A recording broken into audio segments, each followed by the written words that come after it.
नहमदुहु व नुसल्ली व नुसल्लिम अला रसूलिहिन नबील करीम। नाज़रीन अस्सलामु अलैकुम व रहमतुल्लाहि व बरकातुहू। नाज़रीन, आपके ऊपर किसी ने नाजायज़ मुकदमा कर दिया है और आप हक़ पर हैं। आज मैं एक ऐसा वजीफ़ा बताऊँगा, इसकी बरकत से इंशाअल्लाह आप हर हाल में कामयाब होंगे, बाइज़्ज़त तौर पे बरी होंगे।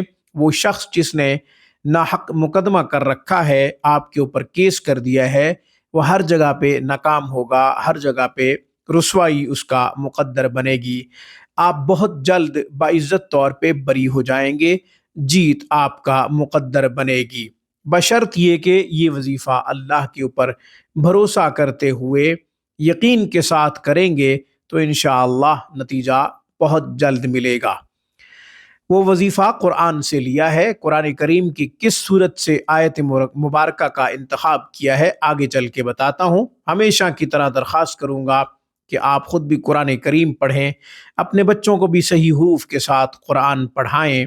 कुरान करीम की एक आयत मुबारका का पढ़ना 100 रकात नफिल पढ़ने से ज़्यादा अफजल है। इल्म का एक बाब सीखना 1000 रकात नफिल पढ़ने से ज़्यादा अफजल है। अपने बच्चों को कुरान की खूब तालीम दीजिए, ये आपके लिए सदक़ा जारिया है। ऑनलाइन क्लासेस के लिए, इलाज मुआलजा के लिए आप हमसे रब्ता कर सकते हैं। हफ्ते के 7 दिन 24 घंटे हमारी बेहतरीन और मियारी सर्विस से आप फ़ायदा उठा सकते हैं। नाजरीन, जैसा कि शुरू में बताया है, नाजायज़ मुकदमा किसी ने आपके ऊपर कर दिया है और आप हक़ पर हैं, तो आप किस तरह कामयाब होंगे, इसके लिए वजीफ़ा बता रहा हूँ। आयत मुबारका सूरह बनी इसराइल से ली है। आयत नंबर 81 का इंतखाब किया है, आयत नंबर 81। बिस्मिल्लाहिर्रहमानिर्रहीम। वक़ुल जाअल हक़्क़ु व ज़हक़ल बातिल इन्नल बातिल कान ज़हूक़ा। इस आयत मुबारका को हर नमाज के बाद पढ़ना है और 101 मरतबा पढ़ना है। अव्वल आखिर 3-3 दफ़ा दुरूद शरीफ लाजमी पढ़ लें। हर नमाज के बाद 101 दफ़ा इस आयत मुबारका को पढ़ना है। जैसे ही नमाज से फारिग हों, आप ये वजीफ़ा कर लें।